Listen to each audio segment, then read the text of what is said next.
So good afternoon, Thomas. Good afternoon, Amrita. How are you? I understand that Professor Jagdish Kumar has also joined us.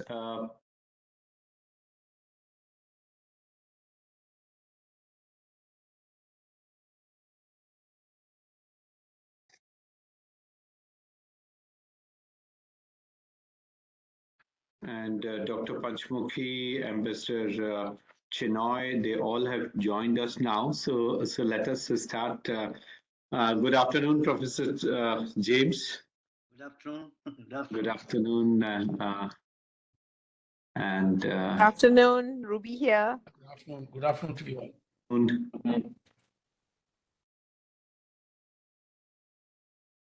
Panelists are joined. It is pretty early morning for Thomas. So thanks, Thomas, for joining us. This is very early morning for you. Thank you. I'm in Washington opposite the Watergate Hotel. Wow, this is, you are where the action is right now. The fund and the bank meeting. Of course, that's why I'm down here.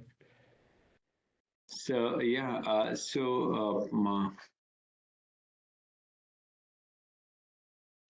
think Professor Jagdish Kumar is on mute. So, Arslan, can you quickly say the check? Professor Jagdish Kumar is on mute. Yes, we can see you, and I hope. Yes. Okay. So, and Dr. Panchmukhi is here now. I'm just connecting to sir. Okay, so just check, and I will begin now. So, good afternoon, friends and colleagues. It's a great pleasure for Task Force 3 of the T20 of the Indian G20 presidency. It's a great pleasure and honor for us to have you all with us today. This is an extremely exciting session where we are talking about infusing ethics and values in international relations, and we have very accomplished panel which is going to lead us through this afternoon, and also this would be part of the ongoing work of the Indian G20 presidency. We are also extremely privileged today to have no one other than somebody who is leading, guiding, shaping India's university narrative across spectrum, not only for natural sciences but also for humanities. Professor Jagdish Kumar, who is Vice Chancellor of the Jawaharlal Nehru University and now as Chairman of the University Grants Commission, is shaping this narrative to a great extent in terms of how things can go forward. As professor at the Indian Institute of Technology in Delhi, he established a major initiative on semiconductors, and then now he's part of the National Council as president of the National Council of Science Museums with Ministry of Culture. And he's also president of the General Council of National Assessment and Accreditation Council, NAC, of the government. He's also shaping the new structure that has to come up in India for shaping our higher education system across streams. So that would be a mega initiative of the government where he would play a very important role. Thomas Foggy is very much part of the Task Force 3. He requires no introduction to this group. But let me mention here that Thomas, who teaches philosophy at Yale School of Humanities, he also is very closely associated with Norwegian Academy of Sciences and co-founder of Academic Stand Against Poverty, and his work on John Rawls, under whom he did his PhD on his life and theory of justice in 2007, is one of the most celebrated volumes that Thomas has contributed. Apart from many others, with RIS, he is associated now for more than 15 years, Thomas, particularly on issues related to access to medicine and intellectual property right related issues. Sarah, who teaches sociology, is also part of our panel today in South Africa. Her work on dynamics of survival in poor South African households is one that is extremely important and very celebrated publication. Apart from her co-edited volume on precarious labor in global perspective, that has been found extremely interesting all across. Dr. V.R. Panchamukhi, who would be joining us, is somebody who has shaped RIS, the first Director General of RIS, but also somebody who contributed with Jagdish Bhagwati and T.N. Srinivasan on effective rate of protection and domestic resource gap. He also contributed immensely in terms of how international trade theory is evolving. His commentaries have been extremely popular. He's right now Chancellor and Trustee at the Sanskrit Vidyapeeth in Mantralayam, and also President of the National Institute of Vedic Sciences in Bangalore. So we have an extremely accomplished panel, and that would shape the process, discussion, and the outcome for Task Force 3. My co-chair in the Task Force 3, Ambassador Sujan Chenoy, Director General of Manohar Parrikar Institute for Defense and Strategic Analysis, IDSA, is also with us. I would request him for initial remarks before I invite our speaker, Professor Jagdish Kumar, who would be chairing the session, and then we would have the panel, as I mentioned. So over to you, Ambassador Chenoy. Thank you very much, Professor Sachin Chaturvedi, and I take this opportunity to wish all our colleagues who have joined us a very good afternoon or a good morning or a good evening, wherever they might be. I'm here to listen today and to imbibe and learn from the experts who have gathered here. So I just want to absorb the many ideas and suggestions that they will be giving. It will greatly facilitate the task at hand in terms of navigating over the next few months, and especially as we get into the drafting exercise. So as the chair for Think 20, it's a very onerous burden that I bear, and I doubt if I can get anything done without the fullest support of people such as yourselves who are here before us today. Thank you very much. Thank you. Thanks, Ambassador Chenoy. As all of you know, this is Task Force 3 in the T20 Presidency of India, focusing on life, resilience, and values for well-being. This task force is trying to bring in idea that Prime Minister has come up with in terms of lifestyle for environment, connecting resilience and values that are important for well-being.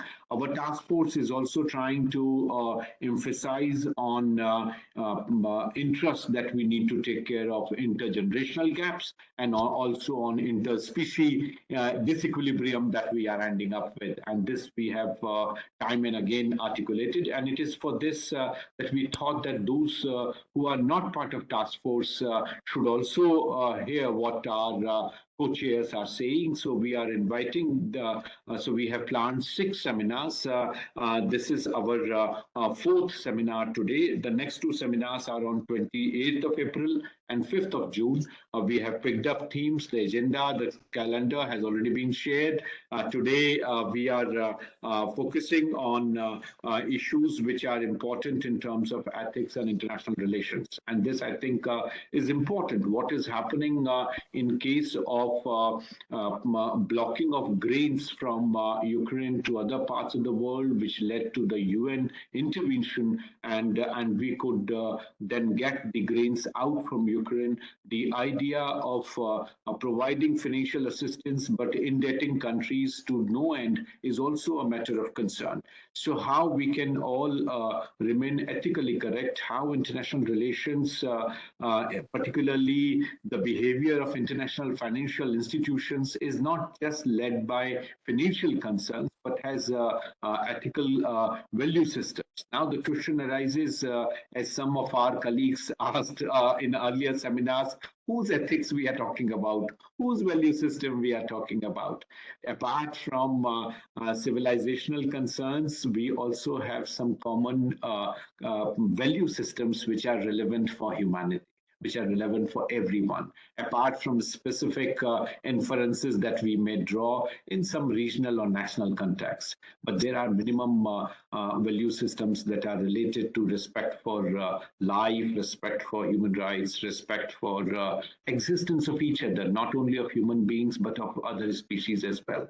So our development theory, our financial institutions, their management, their guidance, their principles, they all are equally important. And that's why we thought this task force, which is first of its kind in the T20 history, we thought we would take this forward, would deepen the dialogue, not only among economists, but also bring in other streams. So we are extremely delighted that Indian T20 presidency, Professor Jagdish Kumar has brought in people from philosophy. They have brought in people from other streams other than economics. And we are extremely delighted that today you have joined us here.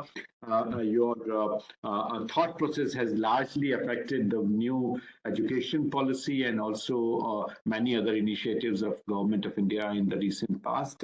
I would request you for your initial remarks, and then we would hear from Thomas and Sarah about their ideas. So over to you, Professor Jagdish Kumar. Right. Thank you very much, Professor Sachin. It's a very formal meeting and we have outstanding experts from across the globe. But we always bring some kind of informality in these meetings. So as a speaker, I don't feel intimidated by the presence of so many learned colleagues here. When I looked at the topic, international relations and ethics and values, I was a bit, taken aback because international relations is not my area of study. But having worked at JNU and having collaborated and worked with many experts in international relations, I got some insight of the international relations. But of course, as an educationist, ethics and values are something very core to how we educate our students so that they become responsible human beings. So let me share a couple of thoughts on this, linking ethics, value system to international relations. Colleagues, you all agree with me that there are many pressing questions of our present times, challenges, the growing inequalities and the failing economic systems and the deteriorating environment. And we need to find meaningful answers to these challenges. These challenges are not limited to any particular country, and they are global issues because everything is interconnected. And how, as individuals, we interact with the environment around us, with the society around us, and how the global leaders act and take decisions in one country can affect the people in other countries. So therefore, we are all collectively one now as a global community, and therefore we need to collectively think about how our actions are shaping this entire world. Let me pose one hypothetical question. What if the global leaders attribute their behavior and actions to the constraints acting on them, but interpret the actions of others indicative of their character? So often what happens is such behavior has led to unintended tragic consequences. And we have seen the kind of wars that are taking place, the kind of other issues that are arising in the globe. If we want to avoid such tragedies, we need to realize the importance of being honest with ourselves and with others, being guided by an ethical framework and a set of values. And this is where we need to find new modes of thinking and doing the world affairs. Because we need to transcend the kind of behaviors and practices that we are seeing globally. And you all will agree with me that international affairs are very intricate in nature, and they are also highly interconnected. And this is because there is an element of unknowability behind different causes of several events that are taking place globally. And the interconnectedness of these events produce a very complex behavior, and we cannot really explain this complex behavior by observing the behavior of participating actors. And that's the reason why, just as it is important to integrate ethics in technological development, today we are talking about AI, but AI scientists, psychologists, and philosophers are now working together to see how ethics can be integrated into the evolving technology. And similarly, it is high time that we looked at how ethics and value systems become part of our conversations related to international relations. Now, of course, when we think of the ethical issues in international relations, what comes to our mind is the ethics of war. Wars have often brought unimaginable misery to people, but another equally important issue that can bring misery to the humankind is the deteriorating environment. And this has to be addressed through global efforts because environment is interconnected issue, and sustainable development is possible only when we find ways or approaches which do not hinder development, but at the same time, environment is protected. Friends, this is where I would like to expand a little bit in another few minutes. You know, as I said, there could be different opinions about what challenges we are facing, but deteriorating environment is one major global challenge for all of us. And these international relations can very seriously impact how locally, regionally, nationally, and globally we handle the environmental situation. I'm sure you all agree on these things. Um, you know, amid all these challenges, the word sustainable development became a buzzword in 1982 because people have recognized that there was a need to bring an equilibrium between social development, economic development, and the protection of environment. Now, when we talk about the sustainable development, there are 2 points that I would like to bring to your notice. One is that sustainable development is possible only if there is a coordinated effort at local, national, and global levels. And this is where the international relations will play an important role. Secondly, steps for realizing sustainable development can be implemented only through good governance, suitable policy framework, and more importantly, a political will to bring change so that we go in the path of the sustainable development.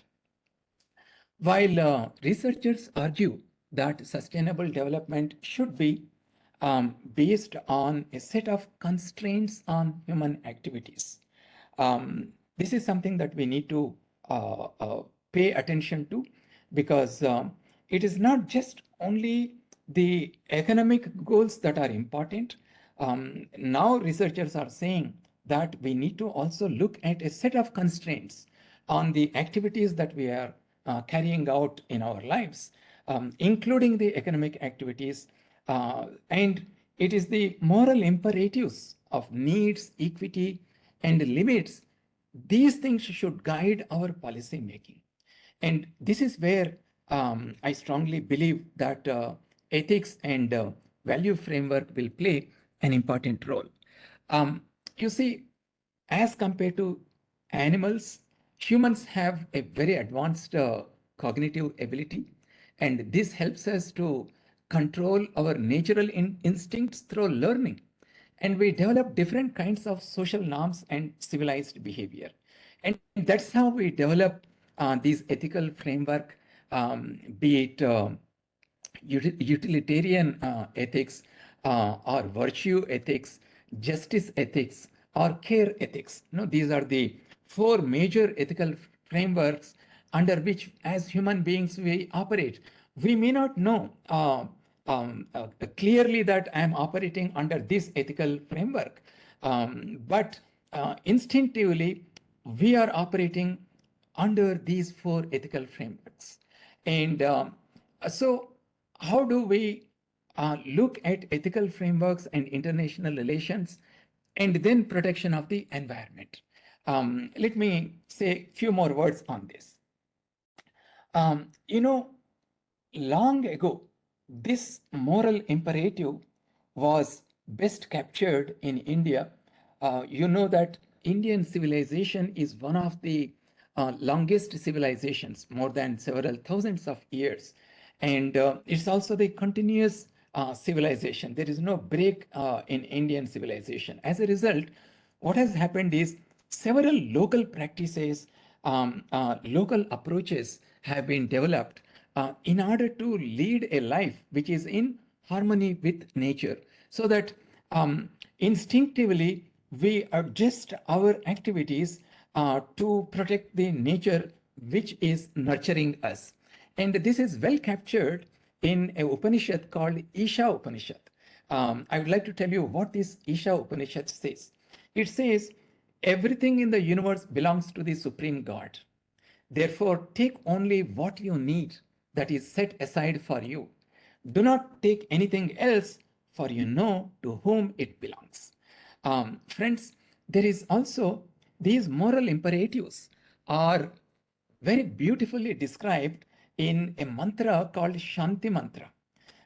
It is, I will tell you the meaning. The meaning of this Sanskrit mantra or shloka. It says, may we evolve and be nourished together. May we work co-jointly with great energy. May our study be vigorous and effective. May we not mutually dispute. Peace, peace, peace. So these kind of moral values are something that we need to tell our students right from the school education to the university education, because after all, when our students pass out of these institutions, they are going to be leaders in several domains, and how they perform, what actions they take will be based on what kind of value system they imbibe as they grow up as students. I also would like to emphasize one more. How do you establish a just society so that there is a sustainable development? And this is where we need to look at education for sustainable development. And this is the reason why recently, when we came up with the national education policy, which is being rapidly implemented across the country, we are also integrating what is known as Indian knowledge systems. And this Indian knowledge systems is a comprehensive set of knowledge that has been developed in India over a period of time, but it is relevant even today or in future too. And that's the reason why we are looking at some of these values and ethics that have become part and parcel of our culture and civilization in India. In fact, the education for sustainable development and the moral imperatives could not have been better captured than a shloka from an Upanishad called Brihadaranyaka Upanishad. I'll tell you the meaning of this. This shloka says that may all be prosperous and happy, may all be free from illness, may all see what is spiritually uplifting, may no one suffer, peace, peace, peace. You know, these are the ideas I think that we need to be looking at when we live as an individual and interact with people around us, or when we are holding responsible positions. We need to constantly think about these ethics and the moral values so that ultimately all of us, we put our efforts in building a human society which is healthy, happy, interdependent on each other, helpful to each other. So with those comments, I would like to conclude here. Thank you, Sachinji. Thank you. Thank you. Thanks a lot, Professor Jagdish Kumarji, the Honorable Chairperson of the University Grants Commission, UGC, as we call it in India. That's the supreme body, as several of our colleagues from Africa and many other parts of our world have joined us today. More than 100 people are already there, and equal number are watching us on Facebook. So this is excellent opportunity hearing you, Professor Jagdish Kumar. You are also chairing the session.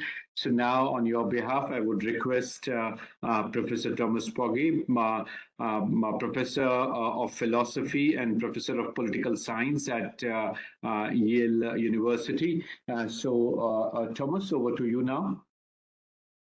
First, thank you very much for these wonderful introductory remarks by Professor Sachin and Professor Kumar. They really set the stage for what I'm about to say. I think the big problem in international relations is not so much that we don't talk about values, we talk about them quite a lot. It's not even that we disagree a lot about values, but we don't live up to the values. That is the big problem. Why do values play such a small role in guiding the behavior of states? That's what I want to think about, and also about how we might be able to overcome that.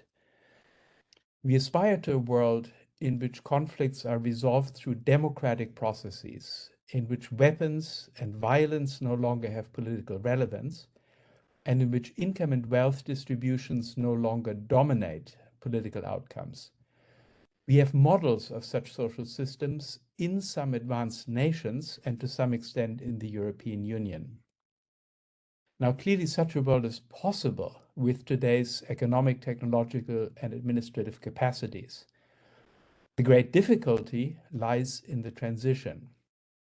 I will here offer two thoughts on the transition problem, one on the analysis of the status quo, and one on gradually overcoming it.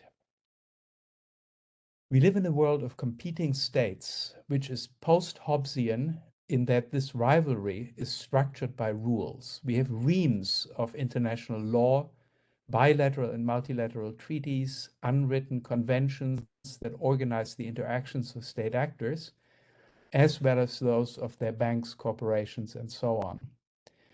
International actors are participants in a highly complex game that my doctoral supervisor, John Rawls, has characterized as a modus vivendi. Rule-governed rivalry has immense advantages over a state of nature. We can form much stabler expectations and can usually resolve conflicts without violence. These advantages depend on it being in each participant's interest to keep playing the game. To ensure this, the rules must treat the various parties differently according to their respective bargaining power. This evidently leads to unfair rules that favor the strong. But this bias is also in the interest of the weak, who fare much better with unfair rules than with fair rules that the strong have no interest to maintain. Now, the power distribution isn't constant. Some parties become weaker, others stronger, for example, by forming new alliances.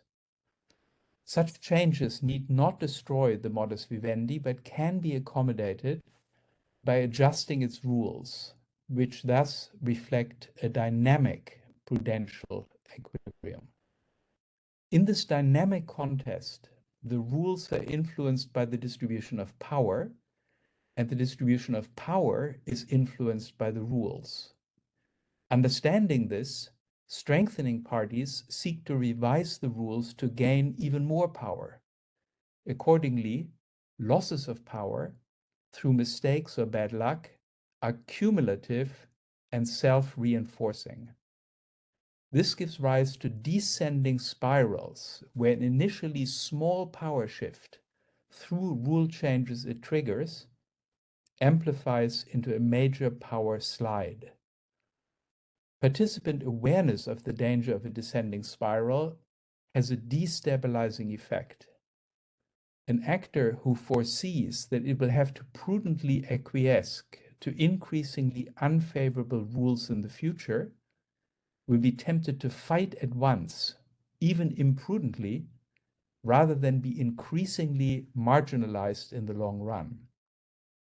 Russia's current war exemplifies this possibility.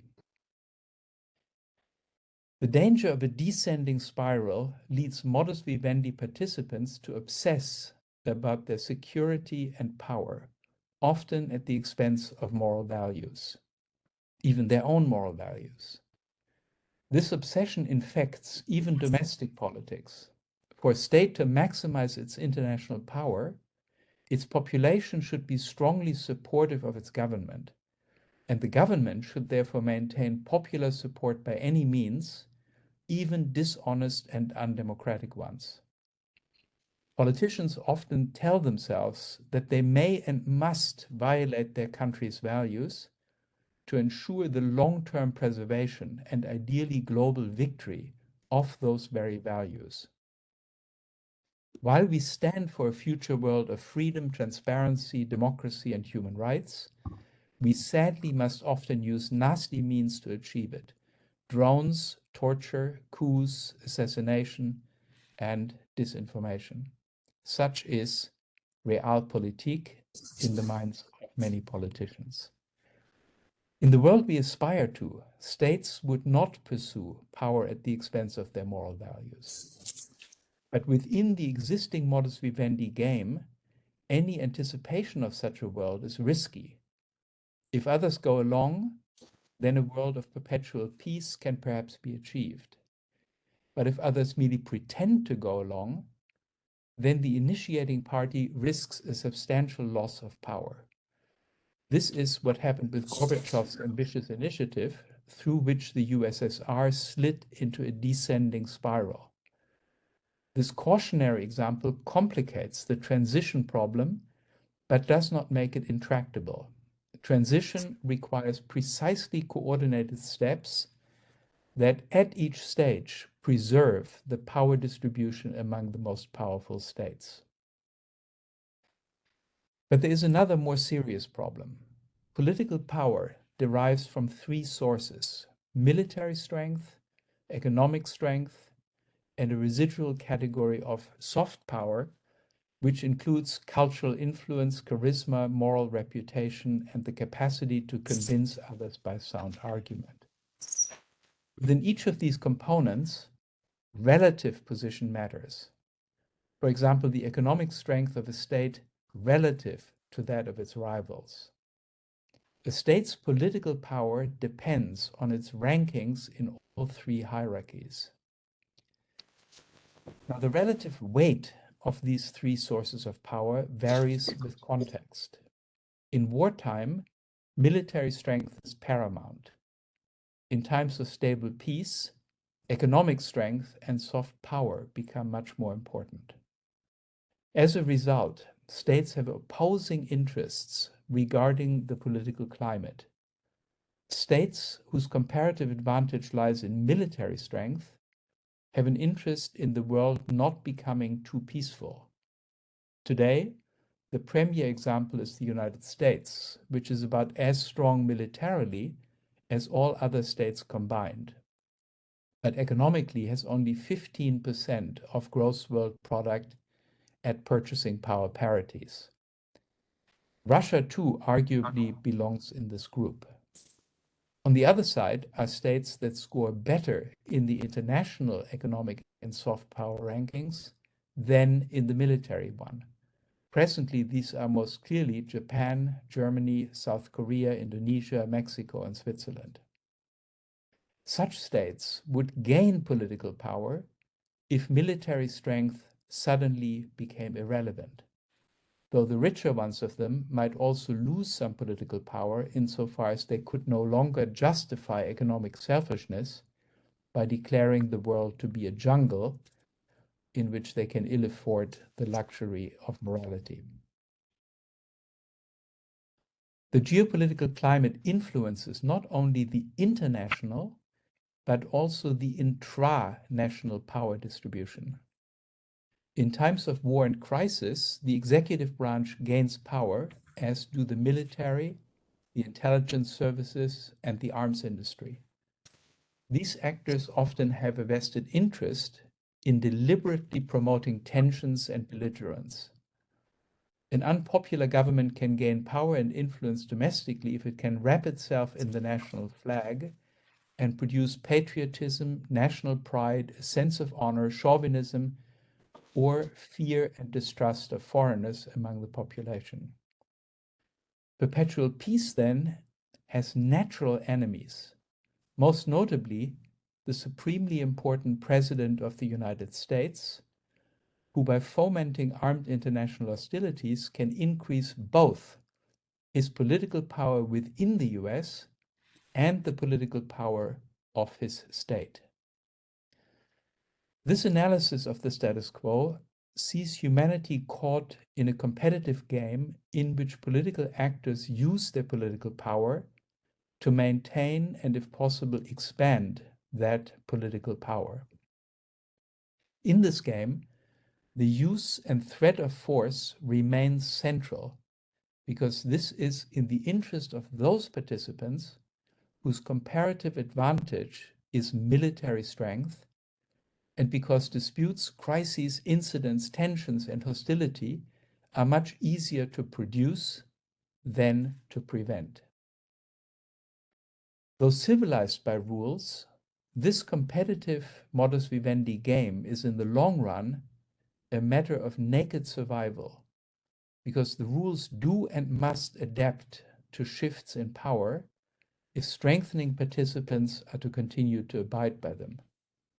Each participant thus runs the risk of sliding into a descending spiral that can marginalize it and ultimately throw it out of the game. And all participants are endangered by others who, fearing such a spiral, seek immediate combat. This analysis just presented has the character of a self-fulfilling prophecy. It is true because many political professionals take it to be true. Another, more moral world is possible, but we must find a way to achieve it with the political actors who now exist. A first step in this direction is obvious. We must make it clear to political leaders that in the present game, everyone will lose in the long run. A world in which more and more states invest more and more money in inventing and accumulating ever more perfect weapons of mass destruction will sooner or later fall victim to a horrific war. Thus, we have reason to seek profound reform, though not yet a reform program. A plausible reform program must take some important rules out of the modus vivendi game and entrench them so that all can rely on their continued observance. An attempt in this direction was the Universal Declaration of Human Rights, which explicitly states that the validity of its content does not depend on state recognition. The same applies to the so-called jus cogens, which prohibits genocide, wars of aggression, slavery, torture, and piracy. These attempts have succeeded insofar as there's little dispute over these rules, no serious efforts to modify them in one's own favor. But in a more important respect, these attempts have failed in that political actors react politically to rule violations. They condemn violations only insofar as doing so is not detrimental to their own power. As a result, the real influence of these special rules remains feeble. Rule violations by powerful actors are often downplayed because criticism of such actors entails costs. And such manifestly disparate treatment of similar violations then undermines the moral standing of the special rules, as well as the credibility of those who invoke them. As a result, even these special rules cannot be relied upon. Violators can use power to deter condemnation or can undermine condemnation by counter-accusations of hypocrisy. Special rules work only in conjunction with a special attitude toward those rules.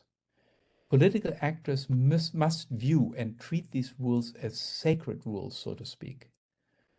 This requires a dichotomy of volition. Political actors must subordinate their central imperative of power maximization to an overriding constraint, which is compliance with and enforcement of these special rules. We find a model of this dichotomy in sports. Athletes invest their whole heart in their sport and want to succeed at all costs. But not really at all costs. They want to win in a fair competition. So they have two aims. They want to win, and they want the competition to take place under fair and impartially administered rules. People with two goals usually weigh them against each other, are willing to give up a little bit of one goal if they can thereby achieve more of the other. But that's not how it is here. A true athlete will not compromise the fairness of the competition in the slightest in order to win. The fairness of the competition is sacred to her. You may object that genuine sportsmanship of this kind is rare. Nonetheless, as an ideal, it has precisely the reality that we are seeking here. Everyone immediately recognizes this ideal, feels drawn to it, and uplifted by it. In politics, too, we know such a dichotomy. Whoever holds a political office must, in its exercise, disregard all private goals. The principal of a school must treat all children equally, even if one of them is her son, in whose success she takes a passionate interest. Even if her son is equally qualified for the prestigious school prize, we expect the principal not simply to award it to him, but to leave the decision to others or to make it by lot. Even the strongest reasons for action that arise from our very closest relationships are to be set aside. Granted, this doesn't always happen, but when violations come to light, there's little understanding and tolerance, and much loud criticism with words like corruption, nepotism, cronyism, and so on. Now, what holds for the school principal is even more true for politicians in advanced states, who must not favor their relatives and friends, nor their home state. Interestingly, it also applies to ordinary citizens in the exercise of their civic role. When raising their political voice on matters of justice and the common good, we citizens are expected to disregard our personal interests and associations. This pattern of thinking, familiar from the domestic politics of advanced states, can help us at the international level. In today's world, international decisions are driven by particular interests. There may be some special offices, such as that of the Secretary General of the United Nations, where non-partisanship is expected. But all important international decisions are made in bodies whose members pursue the power interests of their own states. And these decisions, therefore, in keeping with the modus vivendi model, reflect the existing distribution of power. Overcoming the status quo, we need to build a worldwide normative expectation that every participant in such international decisions must subordinate the representation of her own country's interests to the observance and enforcement of certain special, sacred rules. This may sound unrealistic. We can hardly imagine that a national ambassador to the United Nations Security Council would acknowledge or even highlight legal restraints that disadvantage her own state without being fired soon thereafter. But such progress is realistically conceivable if it comes with new bodies whose members are explicitly committed to impartiality. For example, one could imagine a panel of impartial jurists whose task would be to decide whether specific cases meet the conditions for humanitarian intervention. An ambassador to the Security Council would then not have to judge by herself that her state's military intervention was illegitimate, but would merely have to follow the independent panel's official judgment. In this way, a gradual moralization of international politics is possible. This can work only if the sanctified rules don't significantly alter the power distribution among powerful states and don't expose these states to new and unequal risks. If it works with small beginnings, then trust can slowly build, especially from knowing that the population of one's rival is deeply committed to the sacred moral constraints, which raises the cost of rule breaking by its governments. One final point. Gradual moralization should start with the elimination of structural poverty. Here, at little cost or risk to the more powerful states, enormous moral progress can be made.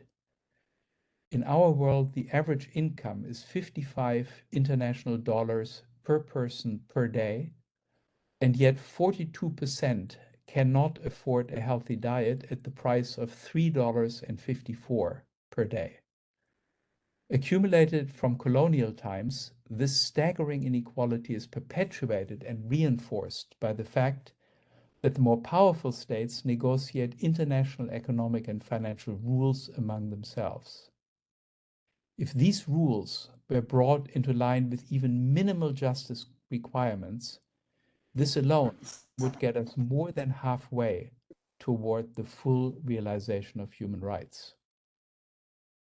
Such progress would help to anchor the idea of moralization in people's minds, would build trust, and then to tackle through moralization more difficult problems, such as the global warming and the threat of war.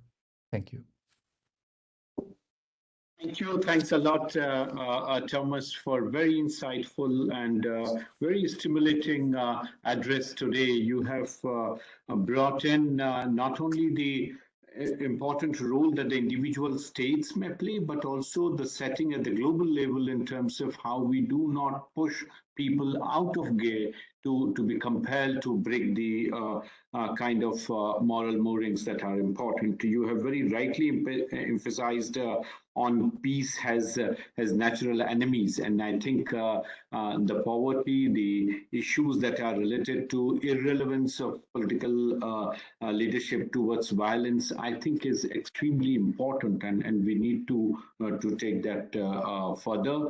Without further ado, let me invite Sarah for her remarks. As I introduced, she teaches sociology in South Africa and has been working on household-related issues when it comes to economic development and dimensions of Africa's engagement. So, Sarah, over to you. Thanks, Sachin and Thomas. Let me just thank you for your address. You have no idea how a crisis that I've just experienced now in South Africa with our energy crisis. So I lost connection a bit. And Sachin, I panicked. I thought that Thomas was going to end very early for my and will not allow then time for me to reconnect. So Thomas, I have many things to thank you for, and thanks for your Thanking me for being long-winded, in other words. No, not at all, not at all. I missed the last.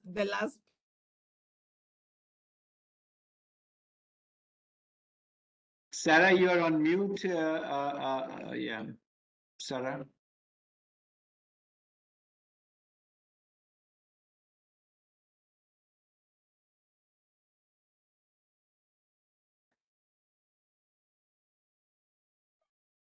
Sarah, we cannot hear you.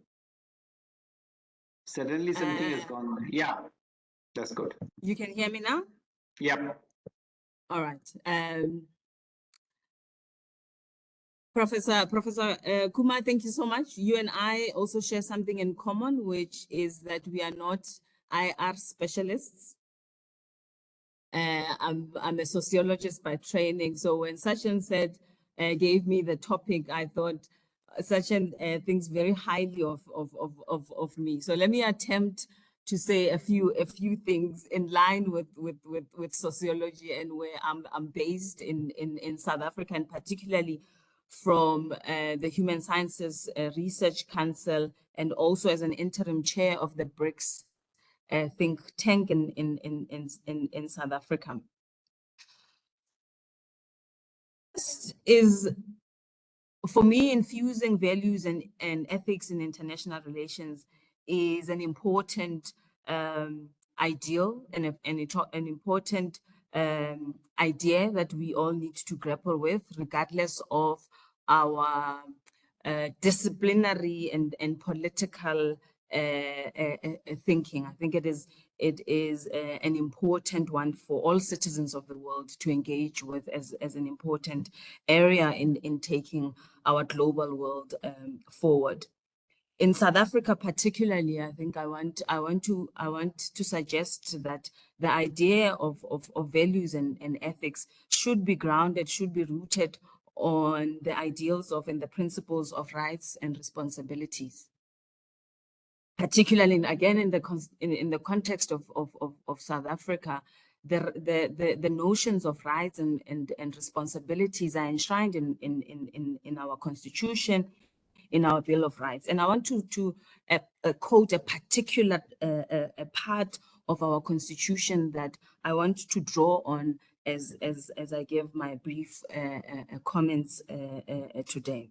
And the Bill of Rights in South Africa says, human dignity, the achievement of equality, and the advancement of human rights and freedom is important.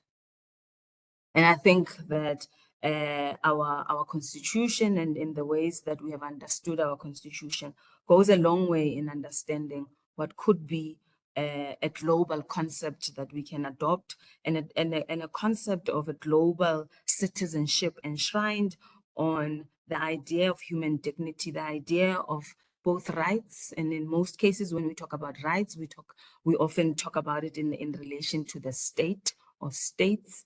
However, the responsibilities are always, we always want to link the responsibilities to citizens. But I want to make the proposal that both rights and responsibilities lie both with the state and citizens. There are times when citizens also have to express or enact rights, or sometimes in unfortunate circumstances, it is the very citizens that also impede on others' rights. And of course, in modern day, as we analyze the role of the state in our society, it is often the state with its power that often also impedes on that right. But it does not absolve all of us from aspiring towards the vision of that of the rights and responsibilities premised on the notion of human dignity and equality. The second thing that I want to at least say today, and I know that I don't have a lot of time, is the notion of this global citizen. Again, in the context of South Africa, our notion of citizen is again based on this notion of rights. And I want to again quote our constitution where we state very clearly that all citizens are entitled to the rights, privileges, and benefits of citizenship.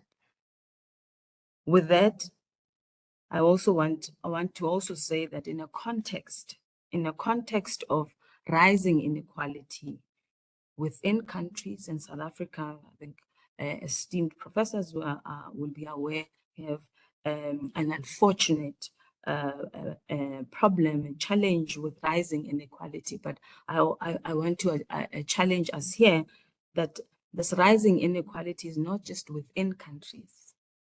It is staggering when you look at rising inequalities between countries, and therefore, where is our notion of ethics and values that are premised on equal human dignity, when the certain parts of our world are enriching themselves at the expense of others and continue to do so. In the context of a post-pandemic era, that also happens, unfortunately, to negate the ideals of the 2030 vision in the context of a climate crisis, but also in a context, and I want to agree with parts of what Thomas was also saying earlier on, in a context where peace is an illusion. Peace in the same continent that I'm based in now, but peace in Palestine, for example. It is more than important today that we talk about these aspects that should be premised on the ethics and the values of human dignity and human dignity for all. Human dignity for all. Last points from my side. It is also a world that is experiencing an unprecedented digital age, right? When we talk about 4IR, is it 5IR, 3IR? I often make a point that in the African context and in South Africa, and I don't claim to be talking about on behalf of the whole continent. In the context of South Africa, when you talk about 4IR, we wonder whether we've ever even benefited from the first IR or the second IR or the third IR. Let's talk about this digital age. It is a digital age that often absolves individuals, citizens, but most importantly, it also absolves states from taking certain responsibilities in the aspiration of protecting citizens' rights. And therefore, states and citizens often hide behind the mask of a computer, of a computer. And therefore, it is important that we unmask states, we unmask citizens for the realization of those grand ideas that are underpinned by particular values and ethics. It is also a digital age where citizenship rights are undermined unilaterally, where state becomes borderless when they wish to be borderless. It is also a time where talk about intelligence. However, there's these computers that we say it's AI. We wonder whether it is real intelligence or it is mimicry or it is something else masked as innovation. Finally, how do we achieve such an infusion of particular values and ethics between states, international relations? I want to suggest that we can do it in 3 ways. One, through political solidarity, and a political solidarity that is premised on the notion of pluralism, not uniformity, not one region of the world dictating to another region of the world. What is that political solidarity? It is a political solidarity that all of you, I'm sure you are aware, it is that same political solidarity that shaped the political outcome of South Africa's future. The same democracy that I enjoy today and being able to be in this platform and engage with colleagues in India. That right, I never had, my forefathers never had. And it is that political solidarity, I think, that could take us forward. The second idea on how we can get there is the issue around cooperation on R&D. In India and Sachin and many others, we've collaborated over many years on both actually the political solidarity and particularly on research and development. I don't want to unnecessarily put universities at the center and therefore the role of the professoriate as an important driver of research and development. We know that the rural individuals, communities also have a sense of knowing and getting and their own understanding of their predicament. But I want to particularly talk about the role of universities and the role of research and development in taking us forward. And this platform and the work that India has been doing has been instrumental in that. And I think we should hold on to those intellectual links. The third one, of course, it's economic cooperation. If we talk about inequality, rising inequality, it is about economic cooperation that is premised not on one region, again, exploiting another, but equal economic cooperation. I think a just world is possible that is premised on infusing such values of rights and responsibilities amongst states, and therefore a particular era of international relations is possible. Thank you.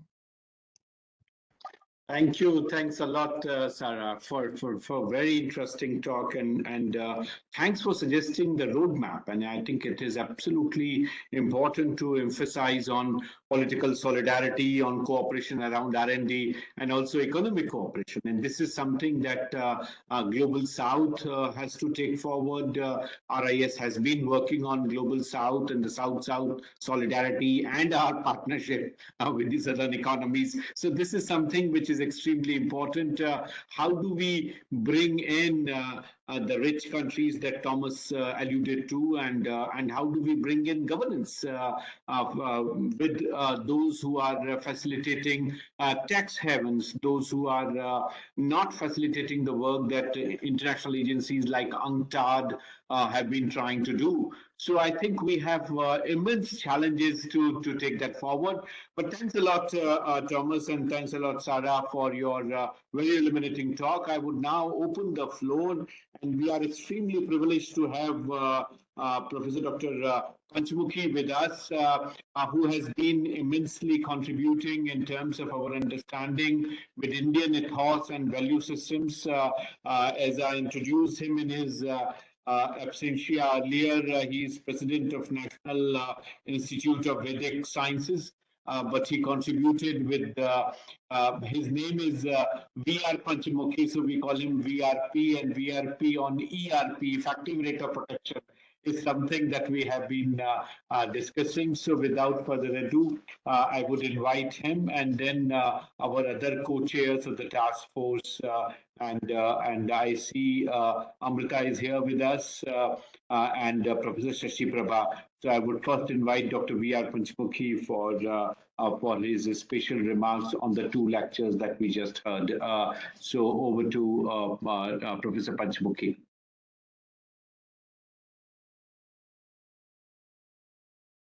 You are on mute, Dr. Panchmukhi. You are on mute. Dr. Yeah, Panchmukhi. now I'm audible. Yes, you are. Thank you, Sachin, for inviting me to this very, very interesting seminar, conference, international conference. And I have the privilege of coming in touch with a number of old faces and also getting into contact with the new faces. That gives me a new inspiration, so to say. The subject is very interesting. Because of the time constraint, I will have to be fast and telegraphic, perhaps. First of all, the first point I want to make is that ethics and the issue of asserting the ethics against the non-ethics has been a historical challenge all along the life of human beings. Whether you take Mahabharata war, Ramayana war, or any other issue of ancient situation in India or elsewhere, it has been a conflict of ethics and non-ethics. But in those days, the war or the challenge used to be clearly between good and bad, meritorious and non-meritorious, evil and good, very explicitly. But nowadays, the conflicts take place between ethics and non-ethics, but everyone says that whatever he is doing is ethical. That is the mystery, that is the irony of the situation.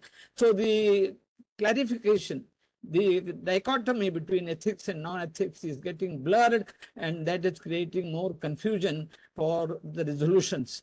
And as you all know, the colonialism was the greatest example of immoral international relations. With the fact that British exploited Indian economy, the Indian textile sector was destroyed, so many other situations of exploitation that we explicitly talk now are the examples of non-ethical nature of the relationships. And it took several hundred years for the colonial situation. At one time, we used to say that the sun does not set on the British Empire as a statement of pride. But that was a typical statement of unethical international relations. But it took 2 wars, perhaps. Wars were also the examples of war, the challenge of ethics and non-ethics.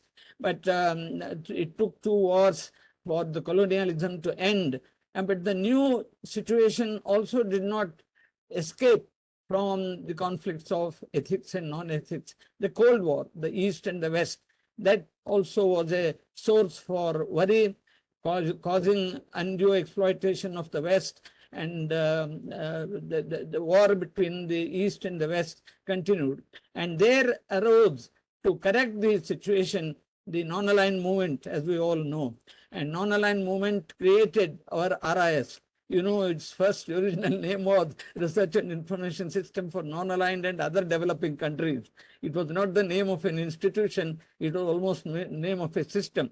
But it was our founder fathers, G. Parthasarathi and Professor Chakrabarti, deserved to be. I can claim to be the founder director general. Sachin has been continuing the work very nicely now. And so that was a creation of an institution for correcting the injustice that is taking place in the economic, political, social relations among the countries. But later on, of course, rightly, the word non-aligned has been dropped. But G77 was created also to fight this situation of conflict between the right and the wrong, exploited and the exploiter. All these were the situations of the past. But this conflict between ethical and non-ethical has been continuing all along the history without any solution for making the ethical environment, ethical principles to overtake the non-ethical challenges, non-ethical forces. That is because the basis, theoretical or conceptual basis of our theories has been wrong. The Western philosophy, Western science, particularly I can say about economic science because I belong to that economics and econometric science, derailed the thinking in a holistic framework. It brought in economics as a science of material science, as a situation of analysis of material wants and material needs, material instruments, and so on. It gave emphasis on the materialistic aspect of the world, aspect of the human being. But human being obviously is a holistic entity. It is conceived only, as Jagdish Kumar rightly pointed out, in the Indian ethos of thinking, the man has been viewed in a holistic framework.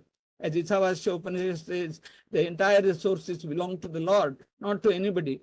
And the sarve jana sukhino bhavantu, sarve bhadrani pasyantu, ma kaschit dukkha bhag bhavet. All these are, and vasudhaiva kutumbakam, as has been put as a caption to this seminar, always says that we should view the world in a holistic framework and not in a partial framework, because man is a combination of materialism and spiritualism.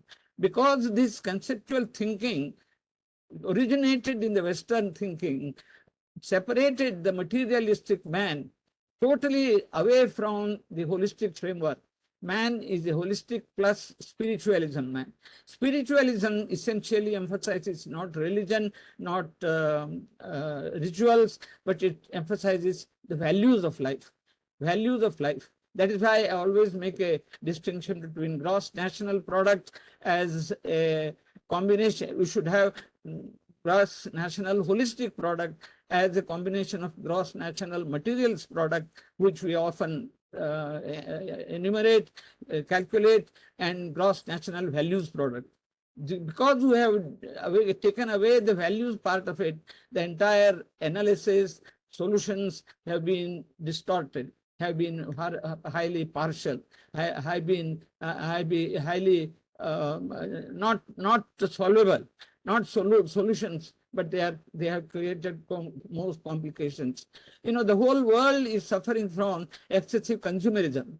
The consumeristic society, consumption becoming the driving force for all development processes as conceived by the Western philosophy, Western economics, Western economics has ruined the entire science from trying to understand the human behavior. After all, when we say ethics in international relations, it is not the international relations among the non-living countries, but it's after all the relationship between human beings. We have to conceive the relationships in the political framework, economic framework, social framework, ethical framework, cultural framework. Then we can think of the human behavior in a holistic framework. Thank you. That's why the need for looking at the international relations in the ethical framework gives us the need for solving the problem in a holistic framework. And Thank you. yeah, the need for it has to be, I feel the solution lies in a holistic way of looking at the theories and not just giving the present way of looking at things in a partial framework. And I can give a number of examples how the Indian way of looking at it has been holistic. Rights versus duties. The present emphasis. Sometimes I ask the chairman of the Human Rights Commission that better change your name as Human Duties Commission. Even in our context of the Indian Constitution, first we introduced Human Rights chapter and Human Duties chapter came later.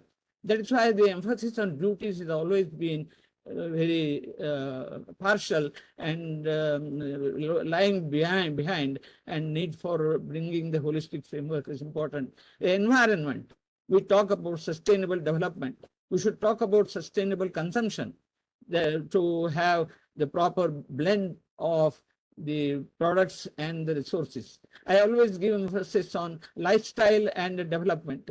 The fourfold classification of the society as Brahmin, Kshatriya, Shudra, and Vaishya are more professions. And the way of looking at these fourfold classification was meant to balance the resources of the economy, resources of the nation, resources of human beings in a manner without the need for taxation by changing the lifestyles. The lifestyle has to enter in the budget making as a factor to influence the resource allocation and resource spending. The environment, the concept of environment in the Indian ethos is very interesting. It's not just concerned with Prithvi, Akasha. Yeah. Thank you. Yeah, I will finish it. Prithvi, Ap, Tejas, Vayu, Akasha, but it also has the Kala, Dik, Atma, Manas. These also define the environment. In this way, as far as my knowledge goes, Indian ethos, in other philosophies also similar approaches might be there.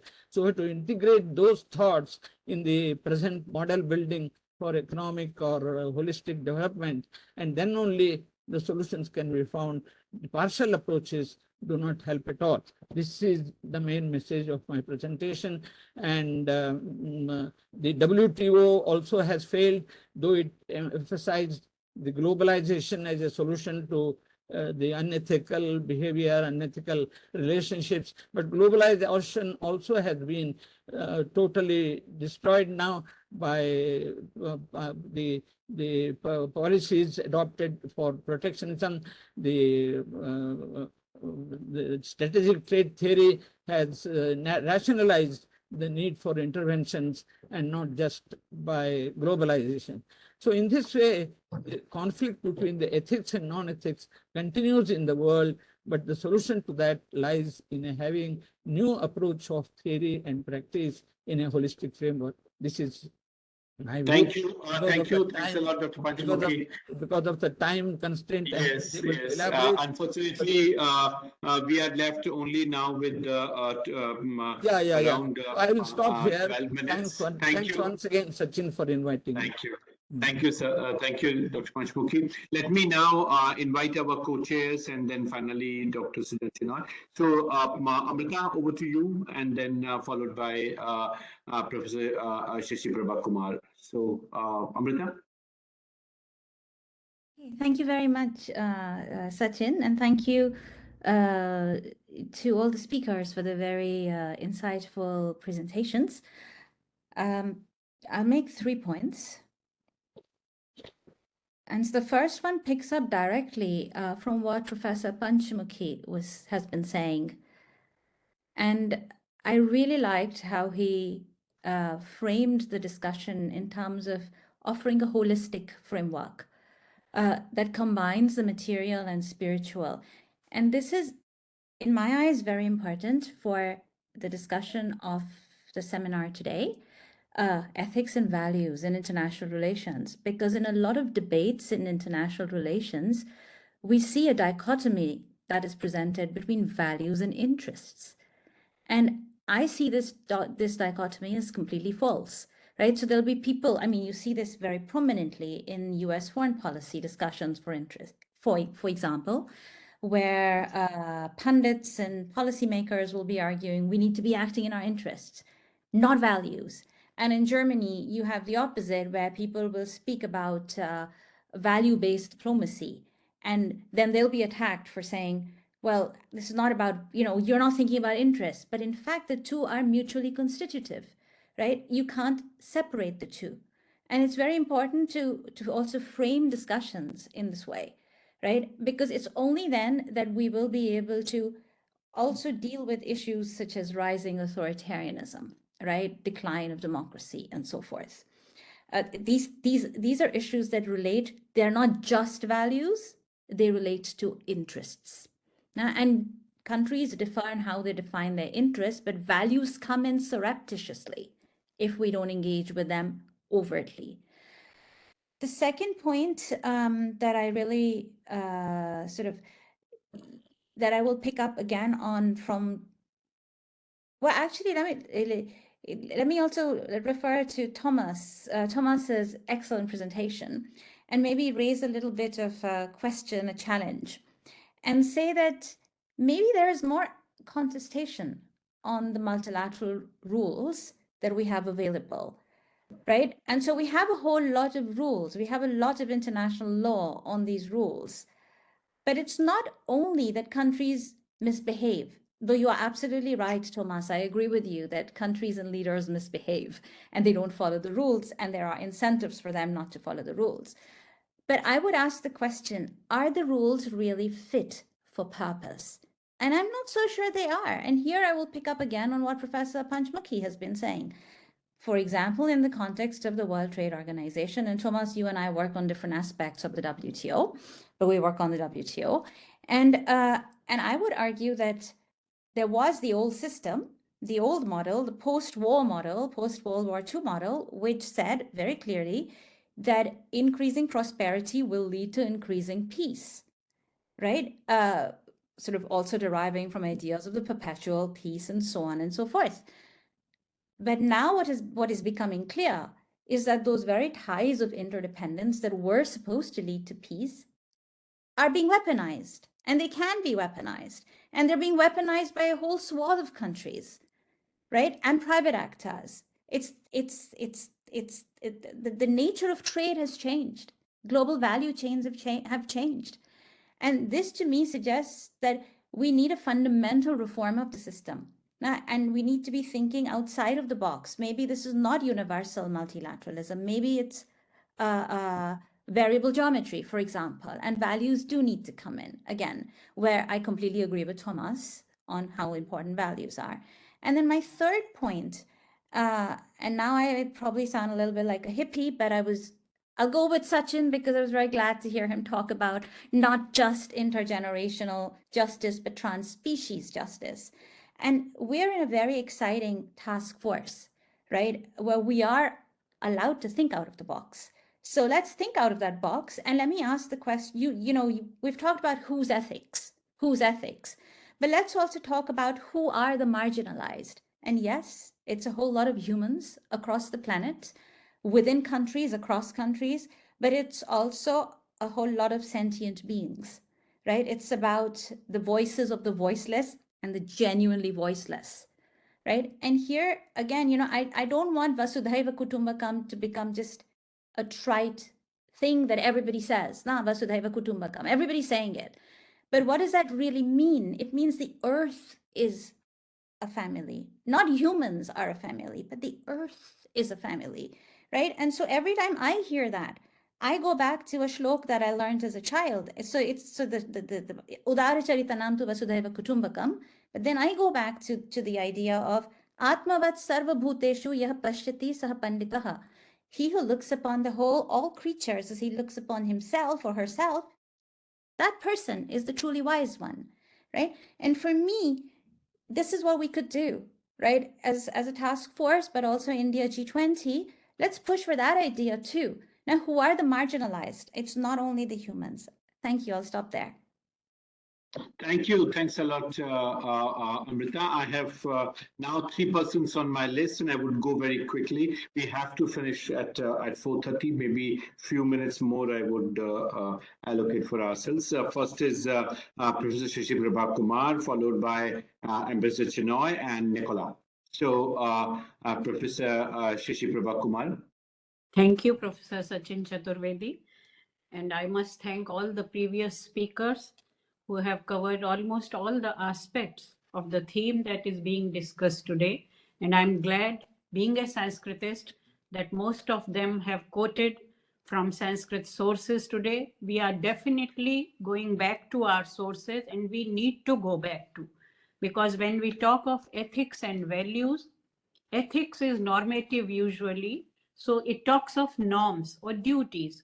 And values are the pursuits that we should follow for self-elevation in such a way that we can take care of the species, other species around us. And as the previous speaker Amrita ji has said, Vasudhaiva Kutumbakam is the motto of this G20, one earth, one family, one future. I will begin from this only, and that's my central point, that before this consumeristic materialism culture, India and Indian tradition has always been of considering the world as one family. Yaktra Vishwam Bhavatyeka Nidam. This is what Rig Veda says, that the whole world is living in one single nest. This earth is a single nest.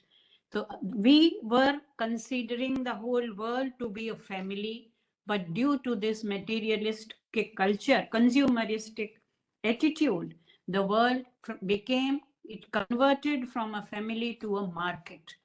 And now we have to change the mindset again.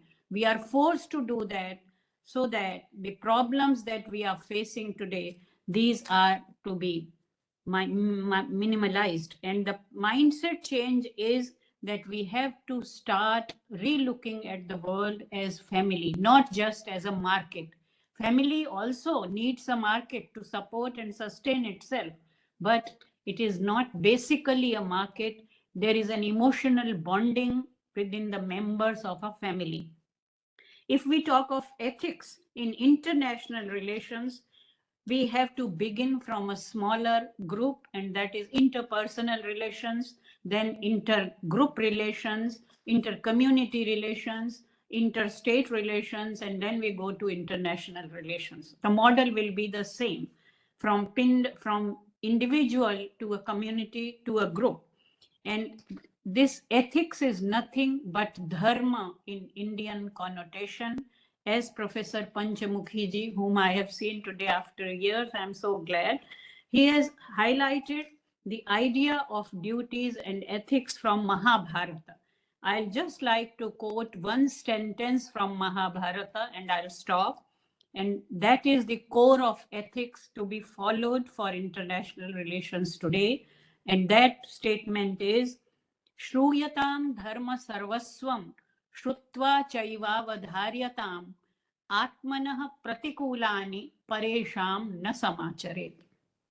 There are many definitions of dharma or duty in Mahabharata, but this definition is the essence of all those definitions. It says, listen to me, the essence of dharma or ethics is that you should not do to others what you do not want to be done to you. So this principle of treating others in the same manner as I want to be treated by others, that is the core of any relationship. And even in international relations, we should follow this. We have to remember and remind ourselves of these eternal messages from our sources. We are like, our situation is like Duryodhana, who says, Janami dharmam nacha me pravrittihi, janamya dharmam nacha me nivrittihi. I know what is to be done, but I can't do that. And I know what should be avoided, but still I am going to do it. So our situation is like that. We know what needs to be done. The only thing is that we have to start doing it rather than saying it. Thank you. Thank you. Thanks a lot, Professor Shashi Prabha Kumarji. You have highlighted and you have emphasized the right notes. I have now, my list is expanding. After Ambassador Chinoy, I have Nicholas, Sita Prabhuji, and Dr. Ruby Pavankar. And then I would turn to our speakers, Thomas and Sarah, and then final remarks by Professor Jagdish Kumarji. So without further ado, let me quickly go to Ambassador Sujan Chinoy. So you have the floor. Thank you very much. As someone who's been practicing IR for about 4 decades or more, I am tempted to bring in a little bit of realism into this discourse as well, and I hope you will not mind my doing that. The first point I want to make is that international relations is predicated essentially on what we commonly call a rules-based international order. The unfortunate part of a rules-based international order is that it is linked to something called power. And power has been described today by speakers as obviously having several elements, namely military, economic, soft power. That's the first point. The second point is that power does not remain constant. In terms of the international situation, it is always in flux. However, it changes much faster in terms of the balance of power as compared to the adaptability on the part of the rules-based international architecture. So therefore, there is a lag there. That lag means that rules are constantly violated and challenged by those that have experienced accretion or depletion in certain power quotients. The next point I want to make is that power, especially in the concentrated in the hands of great powers, leads to seeking exceptionalism. It is a given. Great powers seek exceptionalism. The next point is that morality and values come from, in many societies, from religious systems. And religions are also embedded and anchored in a civilizational ethos. The difference between right and wrong, therefore, can come from such morality can come from religion, or it can also come from ideological, backgrounds. Communism has its own set of, normative behavior, for instance. Civilizationally, a country like China has its own normative behavior drawing from Confucianism or civilizational centric practices that have evolved over the ages, but this may have no traction internationally. So therefore, at the end of the day, what happens is that whether it's democracies or autocracies, whether it is liberal societies or communist systems based on ideology, they are all essentially flawed when it comes to handling the sensitive issue of creating rules that can be accepted by all.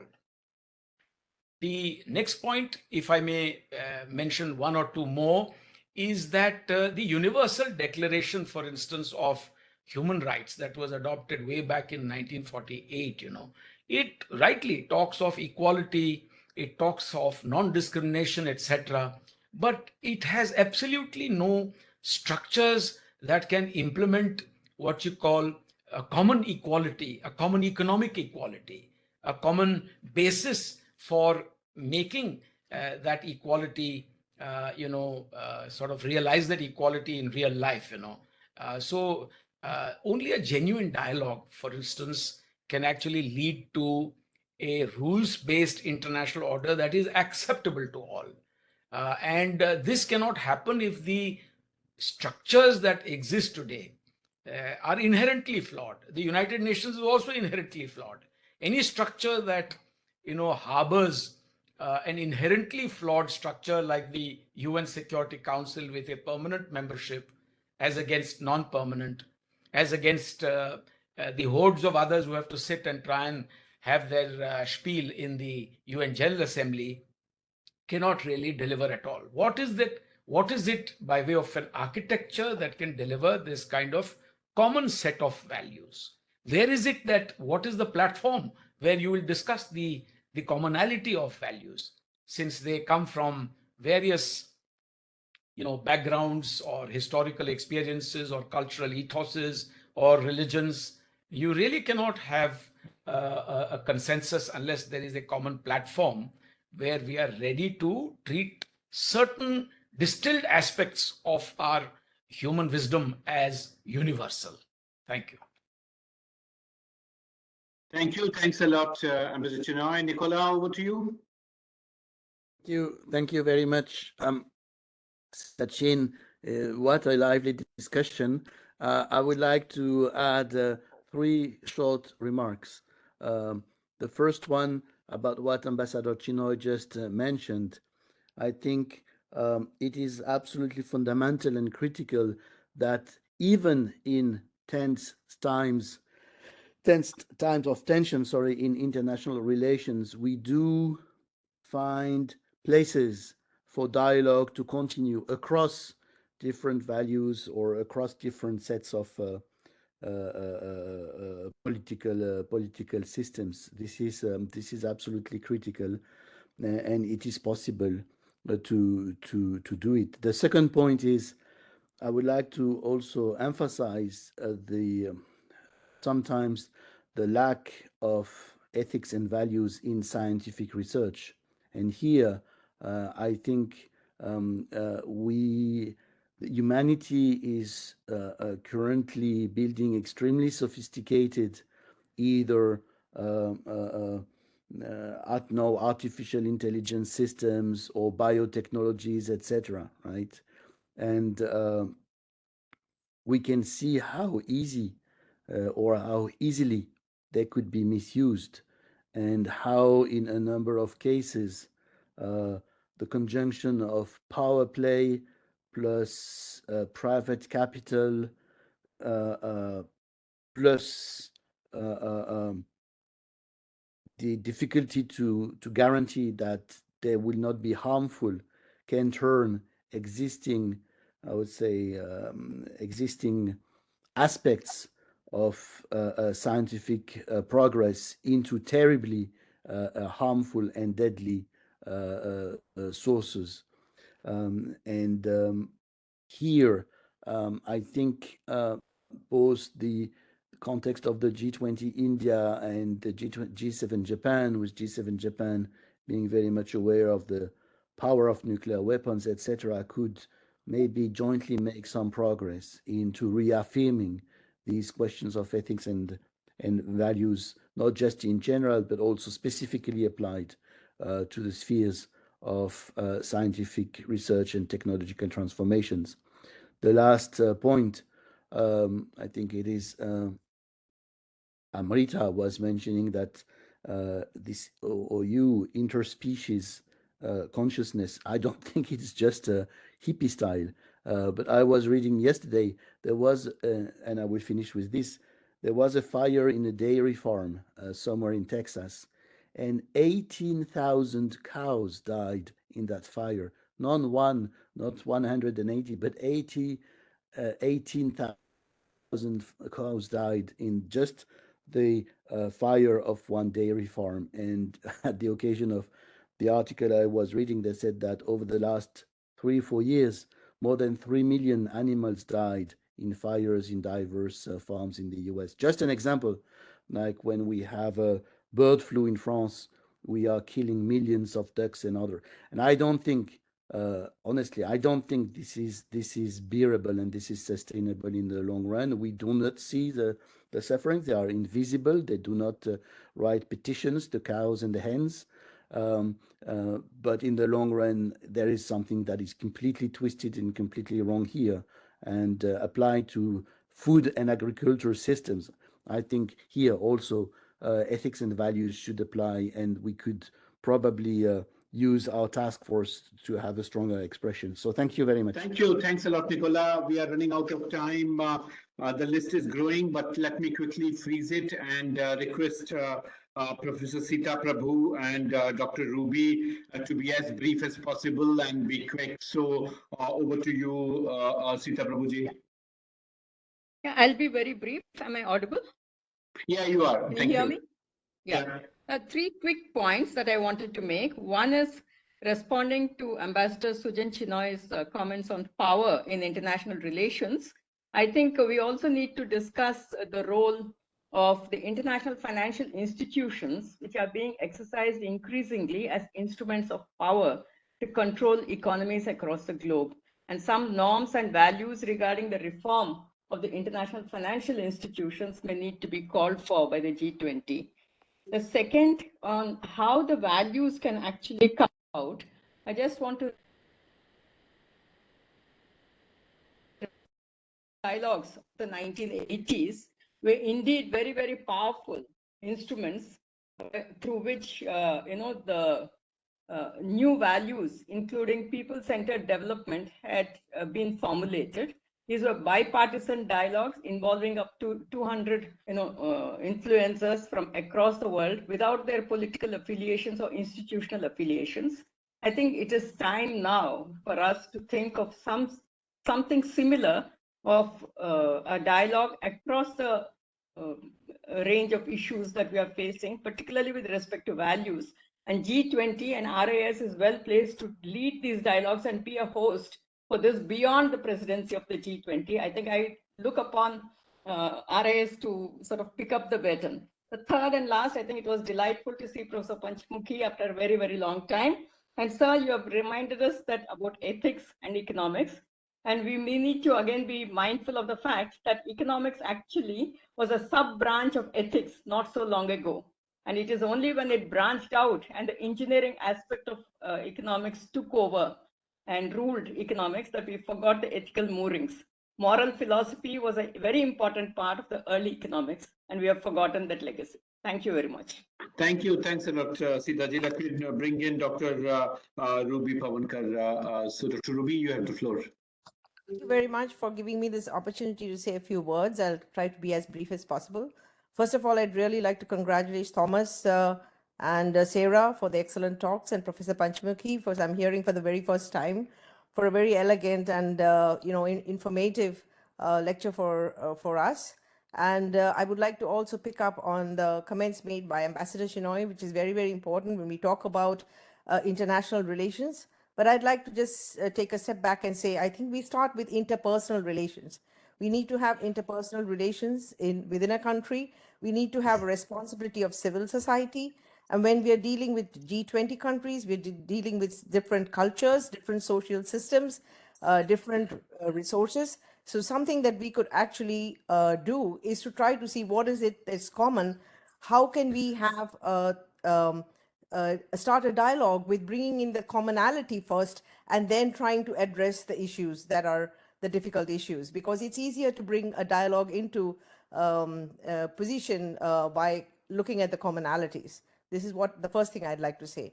I also like to touch base with what Nicholas said and what Amrita just said about not forgetting the rest of the world, which is not just humans, because we live in a system where we are living with ecosystem, we are living with the animals, and that's the very concept of One Health, which is so much important. Today we're facing a situation of climate crisis, planetary health, and the only way we can survive everything, even for us to have interpersonal relationships, even for us to have economical growth, even for us to have science and research, even for us to have everything that we want, health is the fundamental thing.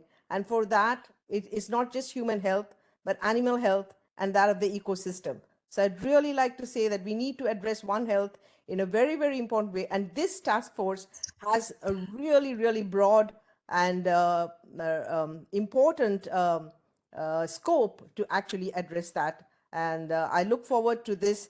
And as also mentioned by Professor Sita Prabhu, look forward to this during this G20, but also going beyond under the leadership of RIS. Thank you very much. Thank you. Thanks a lot, Dr. Ruby. Let me now turn to our two speakers and then finally to Professor Jagdish Kumar for closing remarks. So, Thomas, can I request you to take the floor, please? There are some questions in the chat box for both of you. You might have already seen it, but let Thomas respond to the discussion and then to Sarah.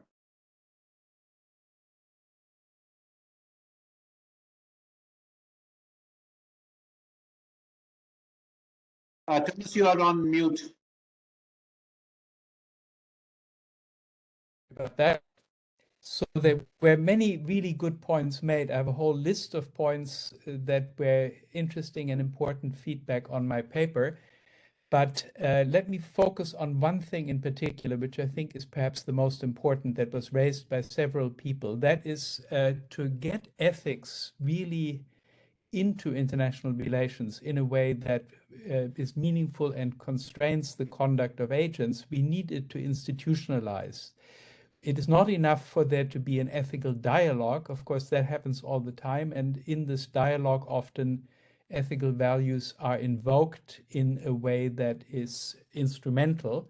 They are invoked simply to achieve certain objectives, to exercise power, as it were.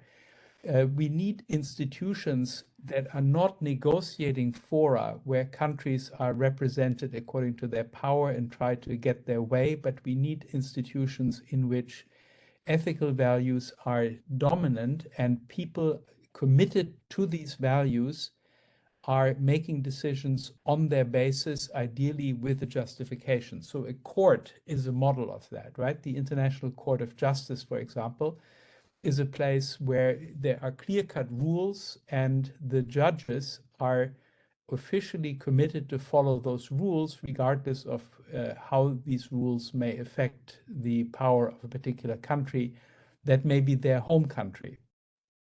Now, it doesn't work perfectly, but I think that's a step in the right direction. The International Criminal Court is another one that was founded in that spirit, and immediately afterwards, the US Congress passed a law authorizing the president to use armed force to protect US personnel and US allied personnel from being dragged before that court. So it's called colloquially the Hague Invasion Act.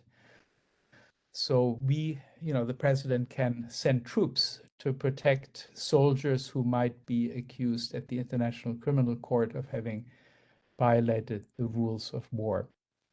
So I think that's the important front line where the struggle for injecting ethics into international relations will either succeed or fail. Either we will get these additional institutions and they will gradually acquire influence against institutions such as the Security Council, which was rightly mentioned a few times as a typical example of the modus vivendi framed kind of institutions, or we will not.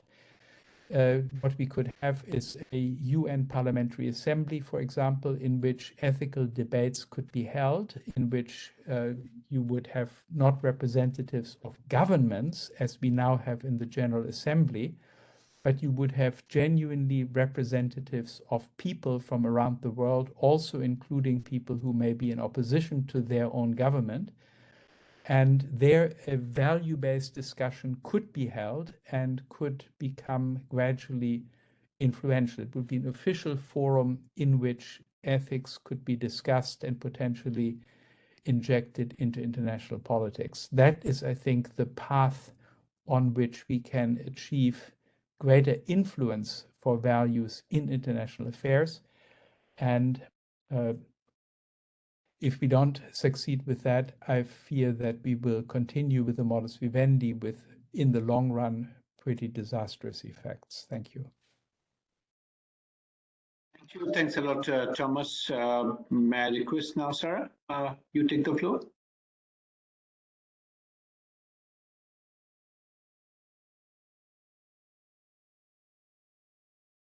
Thanks, Sachin. Given that this is my last point, I want to thank you for organizing this important T20 dialogue, and I want to also agree with Ambassador that such dialogues are important and should continue between countries and not just South Africa and India, but the broader global South and the North, given that there are individuals in many parts of the North that will share some of our broader sentiments of where our societies should go. I agree that the T20 and particularly this group has a very broad mandate, and we can certainly narrow it down so that it has maximum impact and traction in terms of acceptance of what we could propose and should propose. The two things that I think came out very strongly for me, which I'm in agreement with, is that context matters, space and time matters in what we are about to do and what we are doing. The most important variable, and it's certainly not the only variable that differentiates sometimes all of us in achieving that common goal, is the role of religion. Two last points that I want to mention. Again, I'm in agreement that there is a certain, and we should not necessarily over exaggerate it, but there is a certain tendency of the convergence between capital and scientific research. And that is not, in actual fact, new in the era of digital age. It is just emphasized with new technological advances, and such unhealthy convergence should be called out for the greater good of that future society that we all want. Finally, I think that institutional building and rebuilding should indeed be based on particular values and ethics that we all should aspire to, not necessarily what is currently in reality in the globe. Thanks.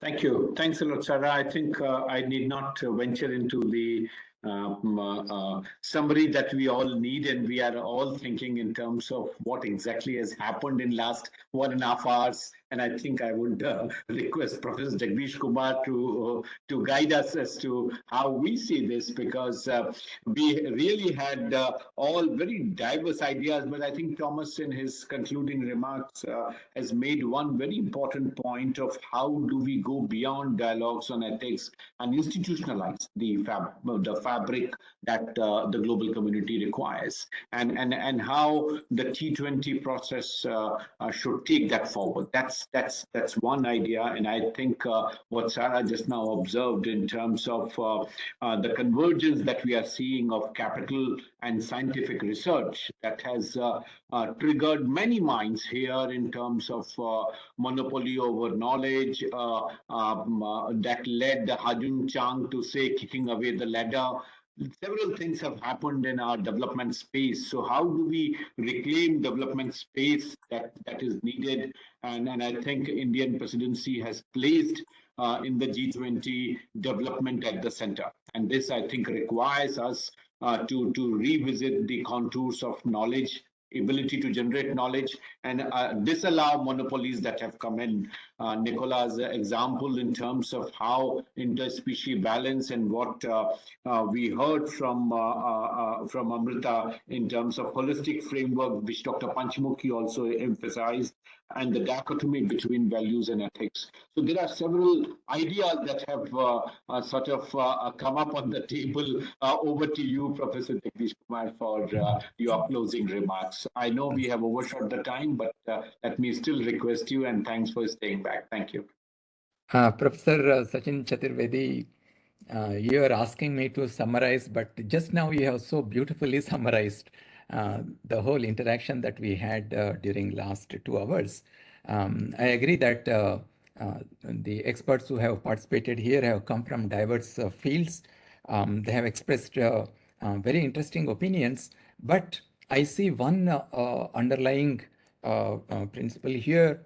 All of you are converging towards collective responsibility, because ultimately we all face collective risks and collective challenges. And you have also underlined the fact that it is not just only debate and discussion. The values and ethics that we are talking about should be reflected in our actions also. Just to give one example, during COVID pandemic, India sent vaccines to more than 80 countries, while it itself was involved in a large scale. 2 billion vaccinations were done in India. So I think our thoughts and our discussions and debates that are happening, we need to convert them into actions, and that's the only way we can see the change on the ground. And I would like to thank Professor Sachin Chaturvedi for giving me this opportunity to chair this session. Thank you. Thank you very much. Thank you. Thanks a lot, Professor Jagdish Kumarji, for attempting this summary and for giving us the broad contours. I'm sure my team that is taking down the notes for Task Force 3 would take that forward. One of our young members, Saeed Arsan Ali, is here with us. I would request him to propose a vote of thanks. So, Saeed, over to you. Thank you so much, sir, for giving me this opportunity. I must say, this is a great privilege for me to deliver a vote of thanks to a panel of such esteemed personalities. So, dear colleagues, as we come close to our third session, I would like to thank Task Force 3 Chair Professor Sachin Chaturvedi for this initiative in setting the context of this seminar. Next, I sincerely thanks to the chair, Professor Jagdish Kumar, for his insights, and my wholehearted thanks to the speakers in today's seminar, Professor Thomas Poke and Professor Sara Mathoisa, for their thought-provoking presentations. I would also like to extend my thanks to Professor Panchmukhi, whose participation in the seminar has really enriched our understanding. Finally, I thank T20 Chair Ambassador Sujan Chunai and TF3 Chair and co-chairs for the participation in the discussion, making for a vigorous and stimulating session overall. I must mention that about the overwhelming response TF3 seminar series is catching today. There were more than 100 participants from national and international arenas which have participated in this seminar series. I would also like to thank all the attendees. We hope to see you all again on next Friday, 21st of April, for the next installment of our seminar series, which is on mainstreaming traditional approaches and community partnership for life. Thank you so much. Thank you. Thanks a lot. And with this, we close our session. Thank you. Bye. Thank you. Namaste. Thank you. Namaste. Namaste. Namaste. Thank you. Thank you. Namaskar. Bye-bye. Namaste. Bye-bye. Bye-bye. Bye-bye. Thank you.